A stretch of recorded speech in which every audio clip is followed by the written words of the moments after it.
Criada em 2011 com o objetivo de promover educação para a cidadania, a Escola do Parlamento da Câmara Municipal de São Paulo oferece cursos, palestras, debates e outras atividades políticas aqui na casa. Pois é, Carol, tudo isso de forma gratuita e aberta para a população. E para falar sobre a Escola do Parlamento, o SampaCast de hoje recebe o diretor-presidente Gustavo Dias. A temática ela está centralizada na cidade, nas políticas públicas que circundam os problemas da cidade e explicar para a audiência o que a Escola do Parlamento da Câmara Municipal de São Paulo faz. Porque a nossa escola, além de pautar o público interno, ela também pauta o cidadão. Foi aí que a Escola do Parlamento, o Tribunal Regional Eleitoral, foi mais ou menos nessa linha que a gente tentou trazer à baila esse assunto. E você falou que a Escola do Parlamento tem publicações também. Fala um pouco sobre essas publicações, quem que participa dessas publicações. Sim, nós temos uma revista acadêmica, né? Ela é qualificada, ela é Qualis B3. A Parlamento Sociedade foi escolhida nesse congresso, né? Que seleciona os melhores projetos de escolas do governo a nível nacional. Tudo que a gente faz hoje tem um pouco de inteligência, né? Até o conteúdo que vai ser disponibilizado, se esse conteúdo vai ser disponibilizado de alguma maneira, né? Tem uma inteligência artificial em alguma rede social. Nós temos uma revista acadêmica, né? Ela é qualificada, ela é Qualis B3. Ela está na 21ª edição. Parlamento Sociedade, ela é distribuída gratuitamente, né? Está disponível no nosso site. Bom dia, boa tarde, boa noite. Eu sou a Carol Câmara e este é o SampaCast, o podcast oficial da Rede Câmara São Paulo. E ao meu lado hoje a repórter convidada Heloíse Ramada. Tudo bem, Elo? Oi, Carol, tudo bem? Boa tarde para você, boa noite, bom dia. Olá para todo mundo. E oi para você, Gustavo. Seja muito bem-vindo ao SampaCast. Muito obrigado pela oportunidade, né, de explicar para a audiência o que a Escola do Parlamento da Câmara Municipal de São Paulo faz. Muito obrigado. Então, já vamos começar por aí. Explica para a gente, para quem está acompanhando o SampaCast, qual é o papel da Escola do Parlamento? A Escola do Parlamento é uma escola típica de governo. Ela se diferencia um pouco das outras escolas de governo, que são mais focadas no público interno, nos servidores, porque a nossa escola, além de pautar o público interno, ela também pauta o cidadão. Então, a gente tem uma preocupação de acompanhar a pauta legislativa, os problemas da cidade, e aí a gente vai puxando, né? A gente tenta pautar com um pouquinho de antecedência a discussão para aprofundar e dar uma base para melhorar a discussão de um eventual problema, situação que envolve uma política pública que está focada ali nos problemas do município, que tem interface com o legislativo. Basicamente é isso que a escola tenta fazer. E desde quando existe a Escola do Parlamento? Desde 2011, né, era um formato diferente. Eu cheguei aqui na Câmara através de um concurso em 2014. Então, uns 4 anos depois de criada a escola, eu entrei como diretor acadêmico. À época era uma eleição, né? Então houve uma eleição e eu entrei dessa maneira na Escola do Parlamento. E há cerca de 1 ano atrás, teve uma interrupção pequena aí nesse percurso, mas eu fiquei uns 7 anos como diretor acadêmico, juntando os 2 períodos. E há cerca de 1 ano atrás, eu assumi a presidência da escola. Explica para a gente o que faz, né, um diretor-presidente da Escola do Parlamento. Perfeito. A diretoria da escola, ela fica articulando parcerias, pautando os conteúdos, articulando patrocínios, né, que eu digo patrocínios com parceiros ou patrocínios internos para que a gente consiga os recursos para a gente pautar os assuntos, né? Então tem uma certa, digamos, tem uma certa política envolvida.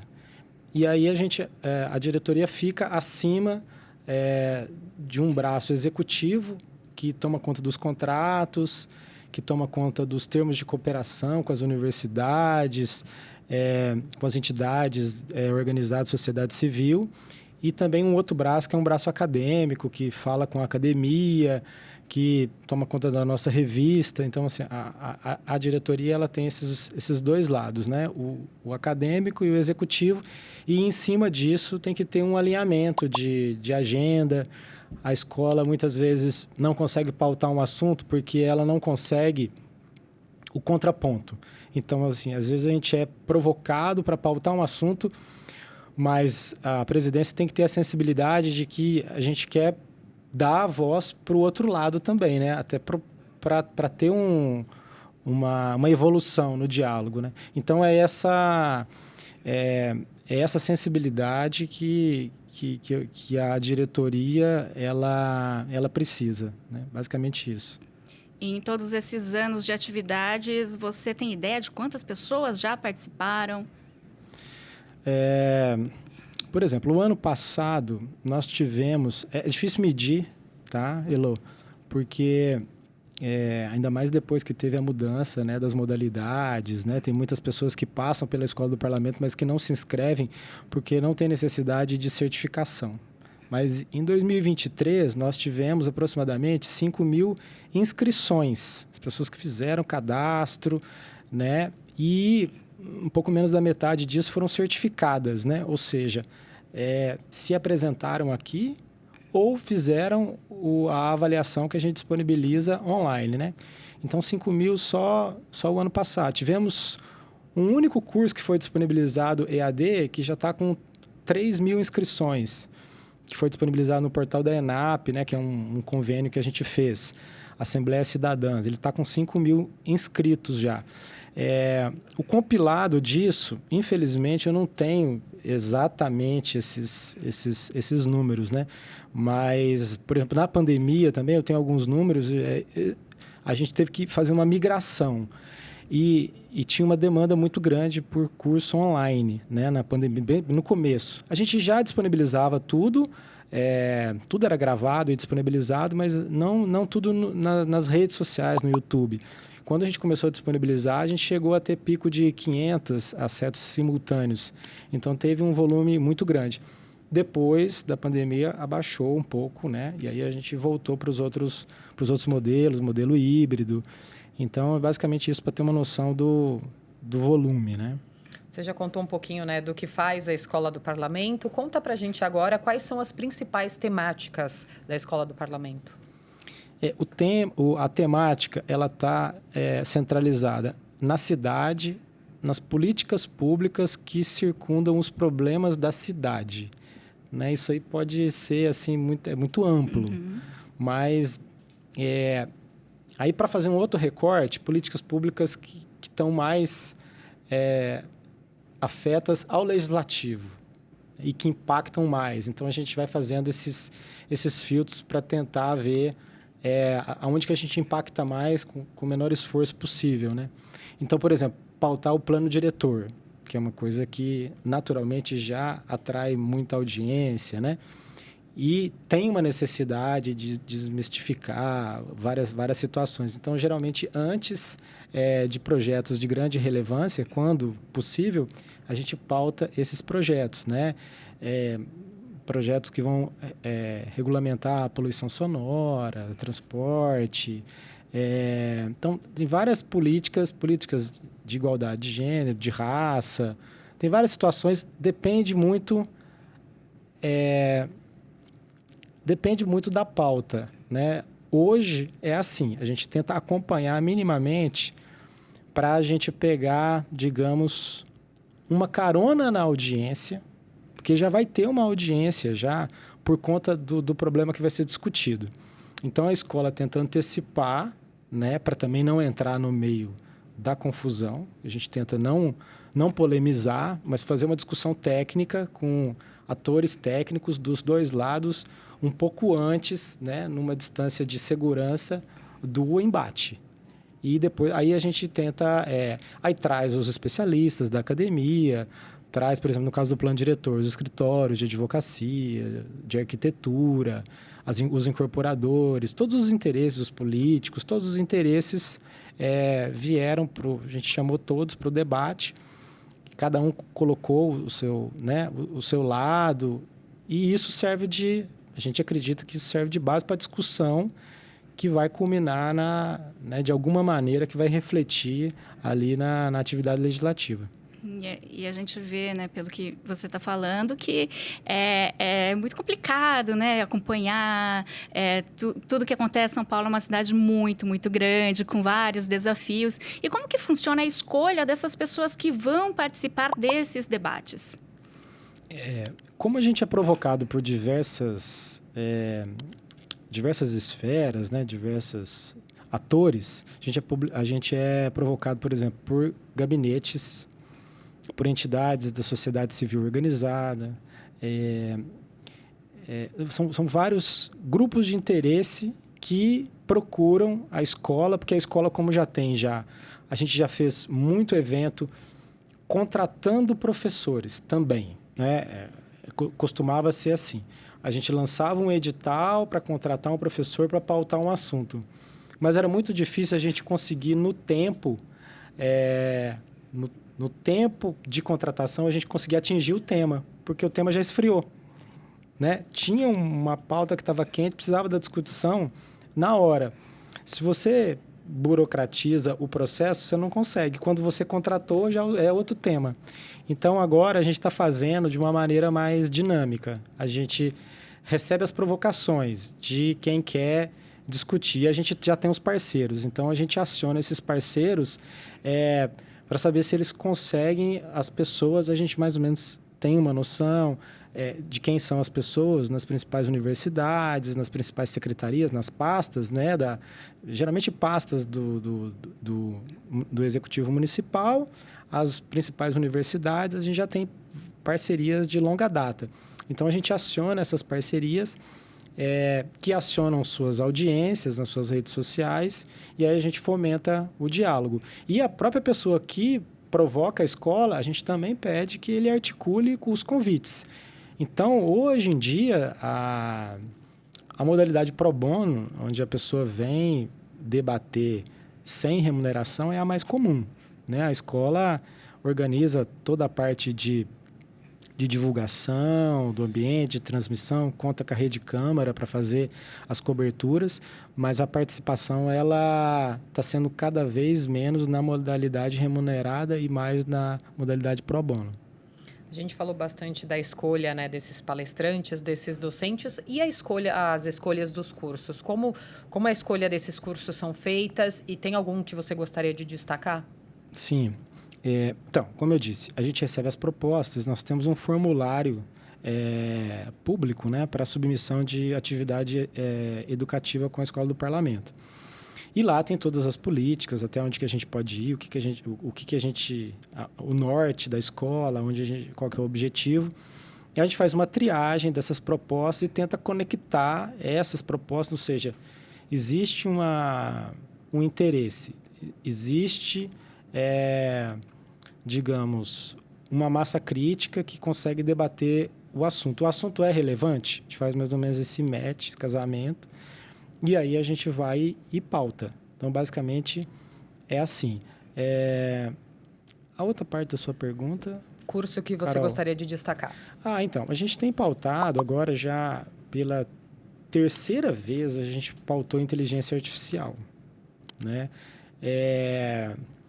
Um pouco por conta do nosso perfil. Eu tenho formação em ciência da computação, fiz mestrado em inteligência artificial há muito tempo, quando não era famosa, né? Quando não era popular, né? Era pura matemática. E depois, aí nós temos o nosso diretor acadêmico também, que é professor de inteligência artificial, um professor coordenador, que também tem, né? Então, assim, o Marcelo Sussi, que é o diretor acadêmico, tem formação nessa área. O Jonas Gomes, que é professor coordenador nosso, também atua nessa área, além de ser chefe de cerimonial aqui da Câmara. E o Anderson Medeiros, também é professor coordenador da Escola do Parlamento, também tem formação nessa área. Então, por eles terem já um trânsito na área, fica fácil de fazer os convites, as conexões. Então, há 1 ano e meio atrás, bem no começo, primeiro a gente trouxe uma delegação da Grécia aqui, que já trouxe umas experiências, uns cases.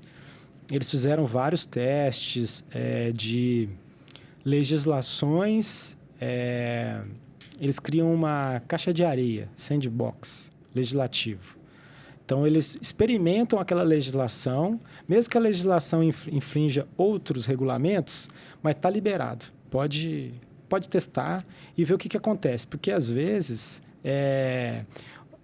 ela afronta outros regulamentos, mas o benefício é maior. Né? Então, eles fazem esse tipo de experiência usando tecnologia.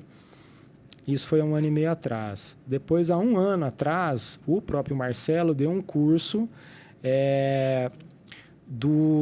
das experiências do uso da inteligência artificial no legislativo. Ele fez uma revisão geral, desde a parte matemática, desde a parte onde eu estudava que não era popular, depois por que ficou popular, as soluções que cada parlamento usa, a Itália usa de uma maneira, o Senado usa de outra maneira. Trouxe até para a gente fazer testes.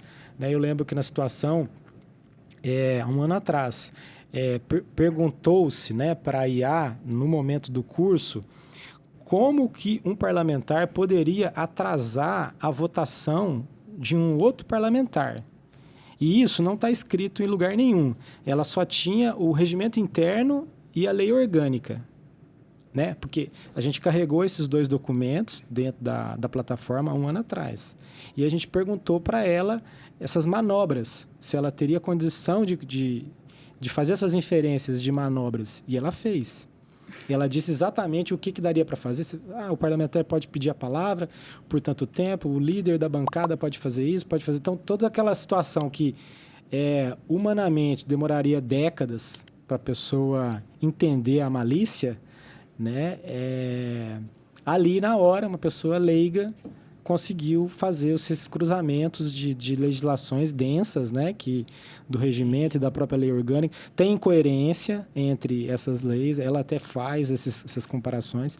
E isso era com o potencial de 1 ano atrás.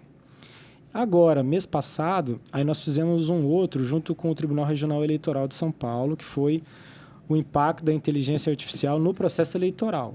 Esse foi um evento grande. Pela manhã, a gente trouxe os benefícios, o estado da arte, do que a inteligência artificial, os cases, o que o TRE tem feito em termos de cruzamento de dados, verificação de integridade de campanha, doações, um monte de situação do bem, né? Então, esse foi o painel da manhã. O Senado Federal trouxe várias coisas. A Microsoft esteve presente também, trazendo o estado da arte, né? Como é que ela está moderando o uso também da inteligência artificial. Aí depois, no primeiro período da tarde, nós tivemos os riscos. Quem conduziu esse painel foi o Jonas Gomes. E aí foi um painel quente, né? Porque tem todo o efeito colateral do uso da inteligência artificial, né? Em todas as áreas, né? No processo eleitoral, mais ainda, né? Com criação de vídeos falsos, né? Não só de notícias, né? Mas simulação de voz falsa, né? Inclusive teve uma até imagem, né? Já. Imagem, voz, né? Então, discutiu-se todas essas situações. E, para finalizar, o último painel, o Marcelo Sus que conduziu, foi um painel de regulamentação. Aí a gente trouxe os especialistas do Senado que disseram como que estavam os projetos de lei que estão pautando isso, né? O projeto de lei que está mais avançado. Então, assim, a professora Ana Carla também, da USP, ela participou disso, né? Então, ela trouxe sua opinião. Então, a gente debateu ali os prós e os contras da regulamentação, né? Até onde que dá para fazer, o que os projetos estão, em que pé que estão, né? Aí, depois disso, ainda, né, a inteligência artificial, por que a gente não optou pelo modelo antigo de contratação aqui que a gente usava para pautar esse assunto, por exemplo? Porque no tempo da gente contratar uma pessoa para falar do tema, o tema já era passado já. Então, se não falar de inteligência artificial agora, daqui 2, 3 meses, se você planejar alguma coisa para agora, daqui 2, 3 meses é totalmente diferente. E mudou, né? Do mês passado que a gente falou para hoje já repercutiu muito, né? Inflamou mais ainda a situação lá no Senado, a questão da regulamentação talvez até acelere, né? Então, a Escola do Parlamento tenta trazer, tenta antecipar essas discussões, porque elas vão chegar. Sim. Muitas pessoas acham que não vão chegar, já chegaram na realidade, né? Tudo que a gente faz hoje tem um pouco de inteligência, né? Até o conteúdo que vai ser disponibilizado, se esse conteúdo vai ser disponibilizado de alguma maneira, né? Tem uma inteligência artificial em alguma rede social que vai segmentar, né? E para a eleição tem esse negócio, né? De segmentação, né? As bases de dados, elas foram expostas para você conseguir a campanha perfeita para o perfil perfeito, né?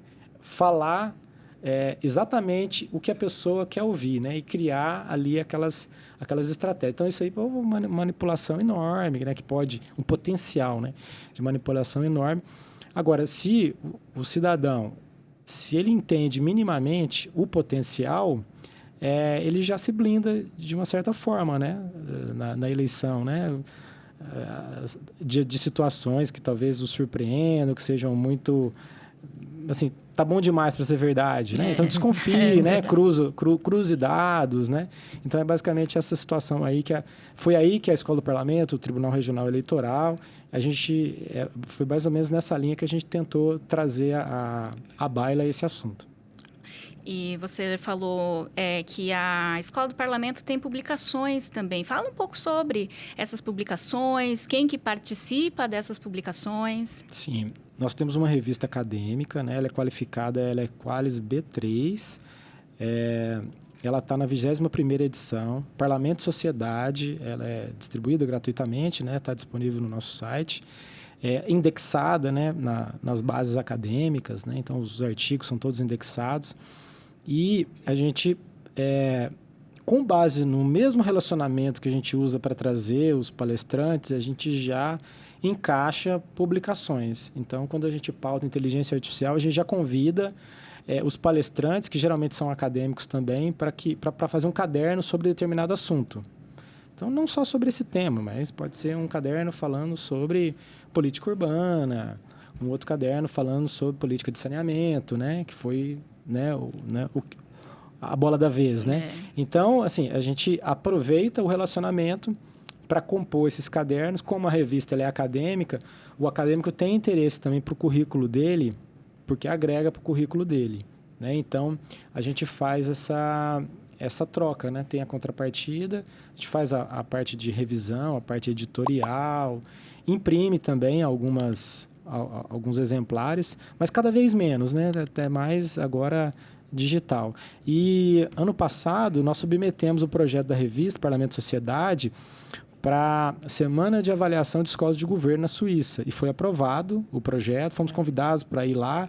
Infelizmente não fomos por falta de capacidade mesmo, né? Mas a Parlamento e Sociedade foi escolhida nesse congresso, né? Que seleciona os melhores projetos de escolas do governo a nível nacional. Então, só esses projetos, acho que foram meia dúzia de projetos foram escolhidos, a Parlamento e Sociedade estava lá no meio deles.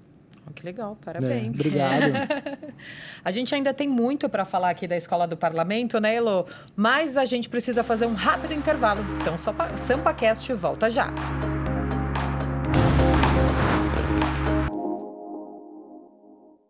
Nossa entrevista com Gustavo Dias, da Escola do Parlamento, já vai continuar. Mas antes, a gente tem um lembrete importante. É isso aí, Carol. Você que está curtindo esse episódio pode ficar por dentro de toda a rotina da Câmara e acompanhar todos os nossos conteúdos no canal oficial da Câmara no YouTube. É muito fácil. Aponte seu celular para o QR Code aqui na tela ou dentro do YouTube. Clique no botão e inscreva-se. Não saia daí, que já voltamos. Na maior casa legislativa municipal do país, são discutidos milhares de temas que transformam a vida dos cidadãos. Discursos calorosos no plenário, votação de projetos de lei que levam horas, acordos. A verdade é que nem sempre a gente fica sabendo de todos os detalhes que envolvem esse processo democrático. Mas aqui no Vossa Excelência Memória, eu te garanto, os ex-vereadores abrem o jogo, viu? Era mais difícil, Viviane, você se eleger vereador do que deputado federal. Ah, é? Por conta do número de vagas muito pequeno numa população enorme destas cidades. E esta Câmara, vamos dizer assim, é a marca de uma série de lutas históricas do país. A vida do Legislativo tem tudo isso, né? Quer dizer, isso que você falou no início, de limpar a sujeira, mas tem às vezes gente que inventa a sujeira, né? Ser vereador é uma coisa que sempre chama, assim, é zeladoria, sabe assim? São coisas que você faz que faz muita diferença. O Vossa Excelência Memória passa toda quinta-feira na TV Câmara, também está no YouTube e nas redes sociais. Te espero, assista. Ainda bem que existe um programa de cultivo da memória. Você sabia que a Câmara Municipal obedece a um conjunto de regras? Ela segue a Constituição Federal e a Constituição Estadual. Segue também o Regimento Interno e a Lei Orgânica Municipal, que dentro da cidade tem a força de uma Constituição. Assim, os vereadores conseguem propor projetos que sejam de interesse da população, aprovar e alterar as leis e até mesmo exigir que o poder público cumpra suas obrigações. Mas não se esqueça, além de todas essas leis, quem ajuda a regular as ações dos vereadores é você. Faça sugestões, fiscalize, participe. Quer saber mais? Acesse saopaulo.sp.leg.br. Eu não vejo como extrair tanto no online. Tem algumas atividades, né, que o presencial é diferenciado, né? A própria didática, a metodologia do presencial é diferente do online, né? O tempo de aula, as pausas, as atividades. E quando teve a pandemia, eu imaginei, não, agora como essa audiência está muito alta, não vamos fazer mais nada presencial. Acabou o presencial. Vamos fazer tudo online. E enquanto estiver crescendo, né, a audiência online, a gente mantém online. E essa é a aula prática dessa disciplina especial que é oferecida pela USP em parceria com a Escola do Parlamento, que conta para crédito. Esse tema da IA, a gente poderia pautar ele em várias políticas, né? Na educação, na saúde, né? A gente poderia trazer os especialistas, né? Os melhores conteúdos da escola para o EAD, para deixar tudo no self-service, né? E os próximos também, na medida do possível, a gente já deixar eles preparados, né? Voltamos com o SampaCast, que hoje recebe o Gustavo Dias, que é diretor-presidente da Escola do Parlamento. Gustavo, a gente citou aqui já a pandemia, né, de Covid-19. Eu queria que você contasse um pouquinho como que foi esse período na Escola do Parlamento, porque a gente sabe que tinha uma pós em curso, em andamento. Como que foi toda essa mudança? Você até comentou que vocês já tinham algumas coisas que vocês disponibilizavam online, mas aí teve que mudar tudo para online, né? E de uma forma rápida. Exatamente. Foi, de certa forma, até traumático, né? Porque foi muito radical a mudança. A gente não suspendeu praticamente nada, né? A gente deu continuidade, só que teve que remodelar todo o ordenamento, o regimento da própria... Tínhamos uma pós-graduação, né, com aproximadamente 90 alunos. E era presencial, duas né? turmas presenciais aqui na Câmara. E aí, né, sem a questão presencial, nós não tínhamos toda a infraestrutura. Aí tivemos que testar várias ferramentas, né? Os alunos também sofreram, mas tinha também a questão da remuneração dos professores, né? Que a princípio foram contratados para vir aqui e depois nós tivemos que ter essa questão de pareceres jurídicos para estabilizar toda essa questão da possibilidade de remunerar remoto, a contratação do software para gravação da aula, a própria didática, a metodologia do presencial é diferente do online, né? O tempo de aula, as pausas, as atividades, elas têm que ser ajustadas. E essa turma sofreu um pouquinho porque foi feito assim abruptamente.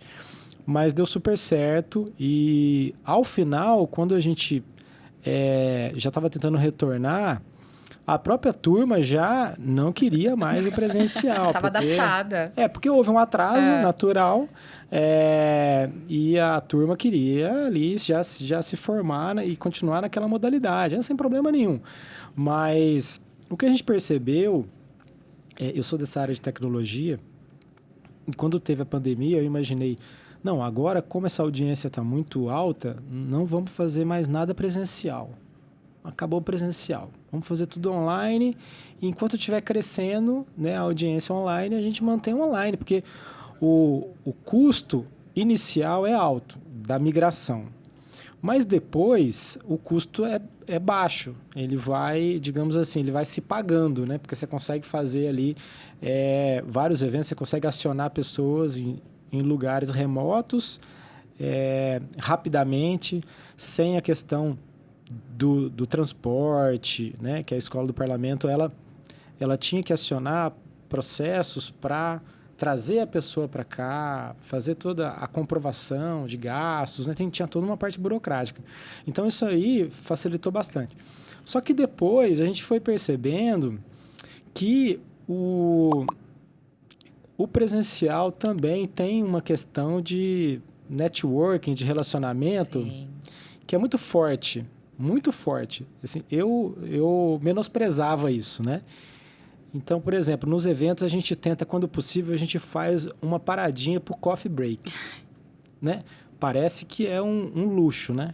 Mas não é luxo, porque as pessoas estão ali, as pessoas, né, às vezes nem se conhecem, e elas, muitas vezes elas estão ali na aula, elas não têm aquele espaço para trocar ali um cartão, né? Às vezes é uma autoridade que faz a mesma coisa em outro órgão, né? Então, assim, essa troca de experiência, ela acontece nessas pausas, né? Então, assim, a gente faz estrategicamente essas pausas e quando os eventos são híbridos, a gente faz alguns encontros, a gente fez assim, continua com o online, né? A plataforma foi adquirida, mas sempre que possível a gente faz um recorte presencial para criar aquele vínculo entre o aluno e o professor, entre os próprios participantes, é muito saudável. Amanhã, por exemplo, sábado, nós vamos estar abrindo a próxima turma do Repórter do Futuro, com a Oboré, que é um convênio antigo, de 11 anos, né? Então, vai ser presencial, né? Uma atividade, eles vão pautando matérias, né? Cada um faz uma matéria jornalística. É bem bacana, é um convênio antigo. Eu não vejo como extrair tanto no online. Tem algumas atividades, né, que o presencial é diferenciado, né? E a atenção, né? Porque quando você está no presencial, você está no presencial. Quando você está no online, você está fazendo mil coisas, né? Qualquer distração da sua casa, né, o celular, qualquer coisa, você se perde, né? Então, ali quando você se propõe a fazer uma coisa que você está presencialmente, ainda mais hoje, né, com essa questão de dificuldade de foco, né, e tudo mais, então o presencial, para mim, vale muito, né? E a Câmara Municipal, ela tem uma localização muito estratégica. Então, assim, perto de várias estações de metrô, então o transporte aqui do centro, né? A própria capacidade da Câmara de receber, né? Já é feita para receber. Então, a gente, quando pode, a gente usa bastante esses espaços, são compartilhados os espaços, mas a gente faz questão de utilizar o presencial na medida do possível, o que puder. E falando ainda sobre essa questão, né, do presencial, mas também abrir para esse formato híbrido, né, com pessoas participando, acompanhando de vários lugares. Vocês também fazem essa análise de onde estão, de onde vem essa audiência, de onde são essas pessoas, né? E a Escola do Parlamento, ela acaba virando também uma grande referência para outras câmaras. Uhum, exato. A gente faz esse recorte. Às vezes a gente se surpreende, né, de onde que vem a audiência. Nós temos um convênio com a PUC e nós oferecemos um curso de filosofia. É um curso bem específico. E quando a gente abriu online, teve uma audiência muito grande do Piauí, do interior do Piauí, muito grande. Então, assim, os próprios professores, eles ficaram ali intrigados com a presença maciça de estudantes do Piauí nesses cursos de filosofia. Depois descobriram que tinha universidade e tudo mais, então aí fizeram outros contatos. Mas a gente faz esses recortes e, na medida do possível, a gente tenta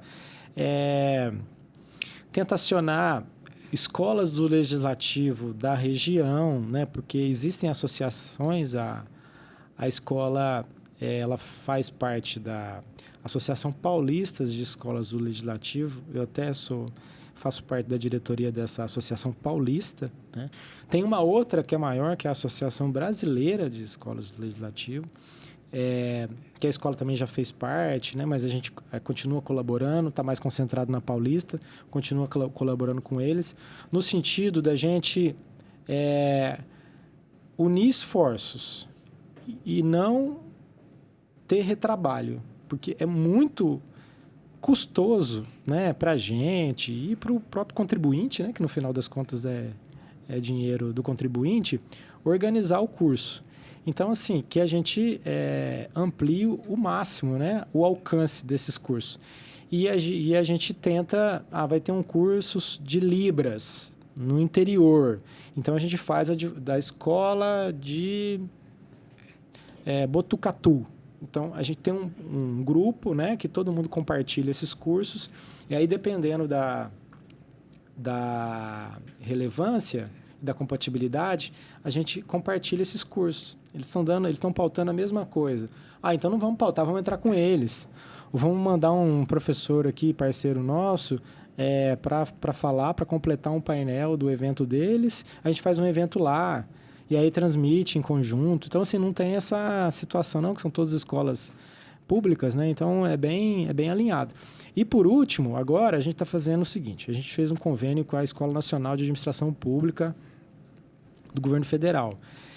Porque a ENAP, ela é vinculada ao Ministério da Economia, ela tem um cardápio grande de cursos, ela tem uma audiência muito grande e um cardápio enorme de cursos. Mas pouca coisa específica para legislativo. Tinha pouca coisa. Então, nós pegamos um primeiro piloto, ano passado, Assembleias Cidadãs, um curso que já estava mais ou menos nesse formato EAD. Aí celebramos o convênio depois de longas tratativas, né, porque tem umas políticas. Celebramos o convênio com a ENAP e disponibilizamos ele em dezembro agora. Segunda semana de dezembro. Antes de virar o ano, já tinha mais de 1.000 inscrições nesse curso, que já tinha sido e que continuava à disposição, mas não no formato EAD, só no formato online. Só que o EAD ele é mais atraente no sentido de que você pode se autocertificar, né? E se autoavaliar, autoinstrucional. Então, a gente está fazendo esse movimento também para... a gente poderia criar um nosso aqui, mas aí teria que fazer toda uma divulgação, e eles têm uma audiência grande lá. Então, a gente está formatando os conteúdos, né? A gente entra como entidade conteudista, né? Que faz o conteúdo, e certificadora. A gente certifica também, mas sai no portal da ENAP.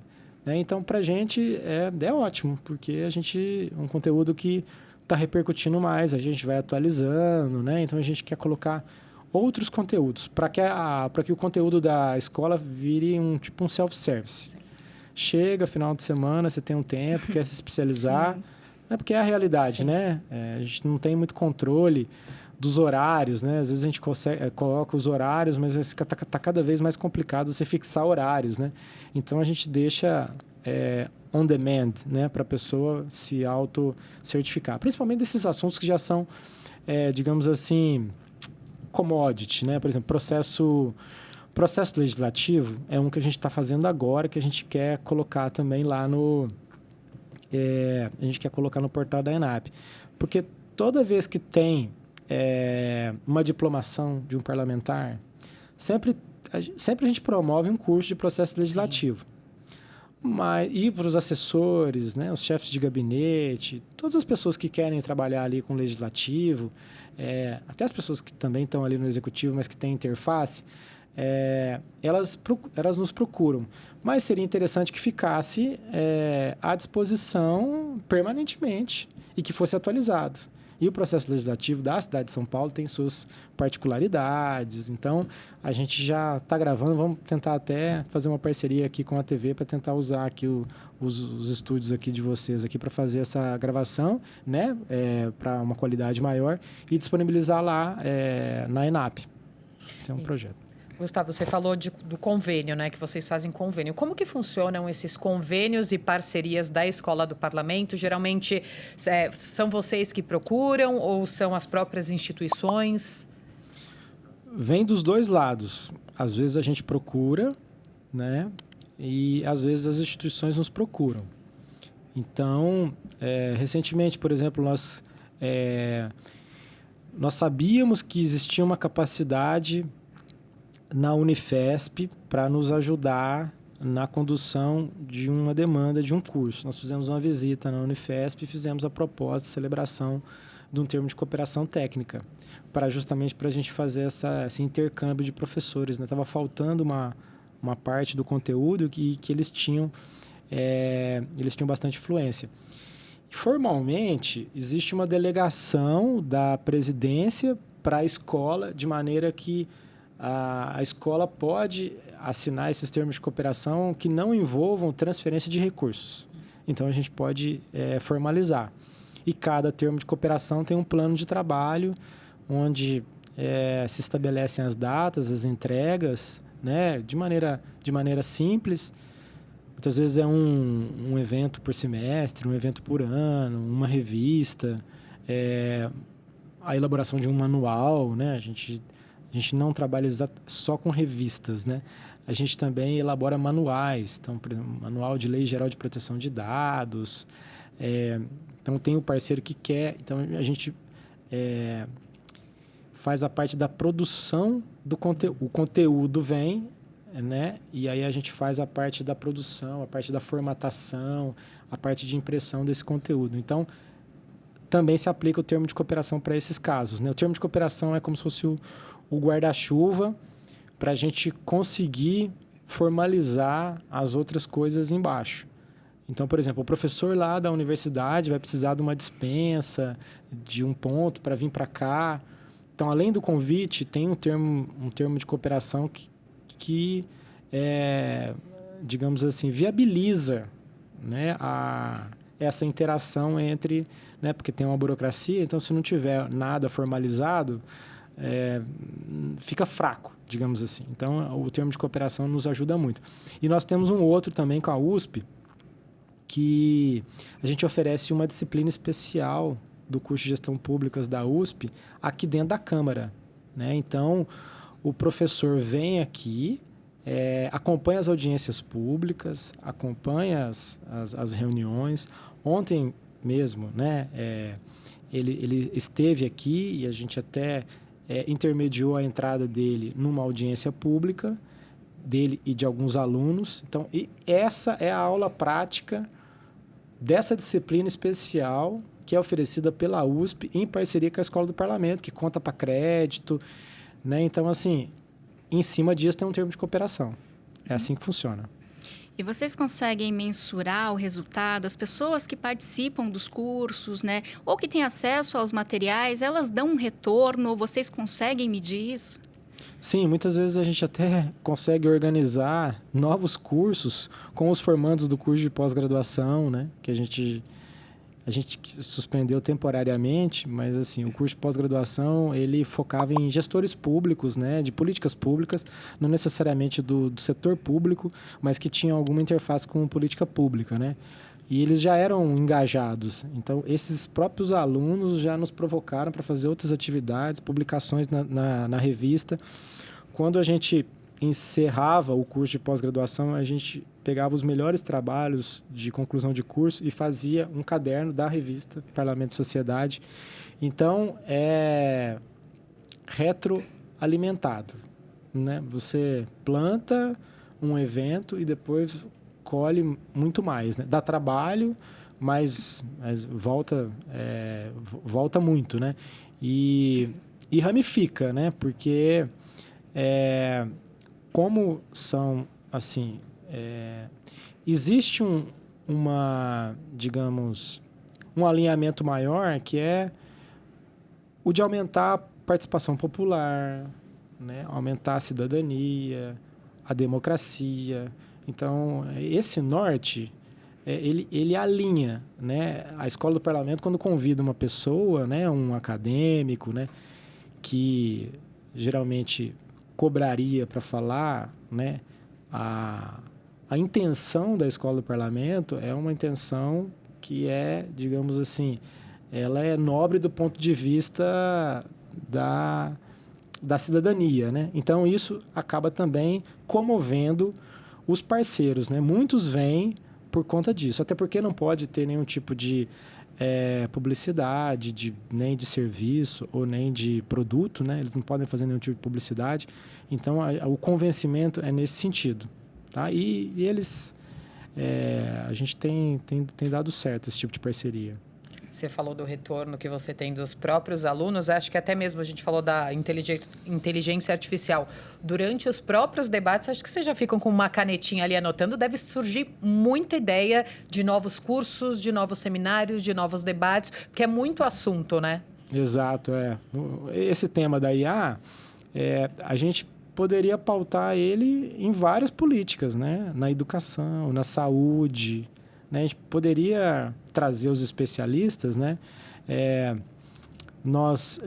O professor Jonas Gomes, ele já usou também essa mesma temática em eventos, encontros nacionais de cerimonial, né? Então, assim, a gente pode fazer o evento, ele acaba trazendo várias situações, a gente recebe várias provocações dentro do evento para expandir, né? A própria discussão, ela, às vezes, numa conversa igual essa aqui, já surge uma ideia, né, de um outro evento. Só que a capacidade da escola, ela é limitada, né? Porque, às vezes, a pessoa se engana por conta do porte da Câmara Municipal de São Paulo.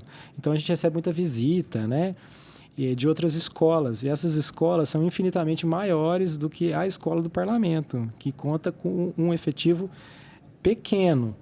Mas o próprio prestígio da Câmara Municipal já viabiliza, às vezes, uma parceria, né? Só da gente estar aqui, né, já nos engrandece. Então, a gente usa também esse prestígio, até os próprios parlamentares ajudam também nas articulações, né? Acabamos de ser pautados para fazer um evento sobre regularização fundiária, né? Então, assim, a gente conta com a articulação do gabinete para chegar na secretaria e trazer as pessoas. Então, assim, a gente usa dessa articulação, né, da própria Câmara para trazer as pessoas para conseguir.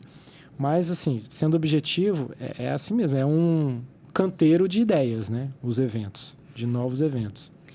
E dá para você adiantar um pouquinho para a gente sobre os planos, né? O que vocês têm pensado, né? Que ao longo de todos esses anos, que nem você falou, muitas evoluções, vocês analisam como o trabalho é feito, como precisa mudar, e o que vocês pensam agora para o futuro?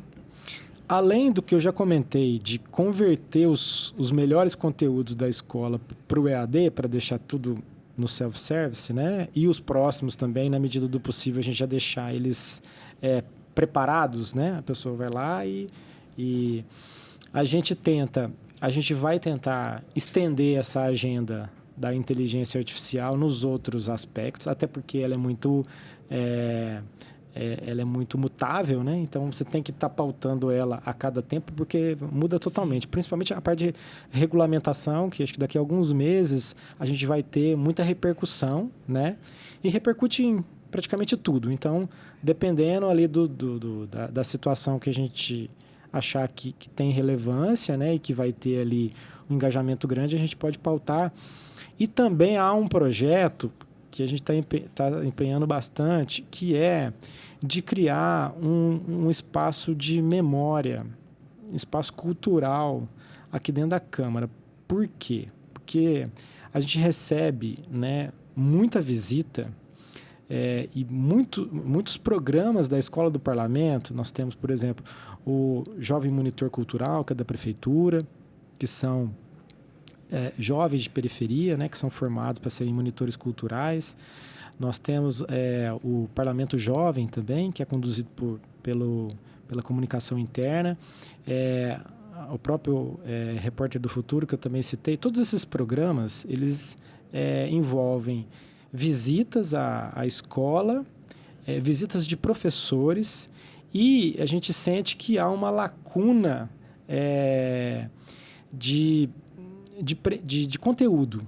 A gente poderia aproveitar mais esses jovens, esses professores, eles ficam um tempo ocioso aqui na Câmara e que poderiam visitar esses espaços, ou seja, espaços de memória, né? Um espaço de memória que trouxesse ali a questão histórica da Câmara, como é que a Câmara participou das situações, do crescimento da cidade, né? Os próprios eventos históricos, né? A gente pautou recentemente o Joelma, né? A tragédia do Joelma, repercutiu super bem, né? Assim, do ponto de vista da imagem da Câmara, porque a Câmara não ficou omissa, ela aprimorou as legislações, né? de segurança, toda a legislação foi aprimorada, o Corpo de Bombeiros se estruturou, então trazer essa memória e reiterar do porquê da própria instituição, né? O porquê que o Corpo de Bombeiros é o que é. É o que é porque aconteceu, né? Aconteceu, é a história. A gente não pode deixar isso...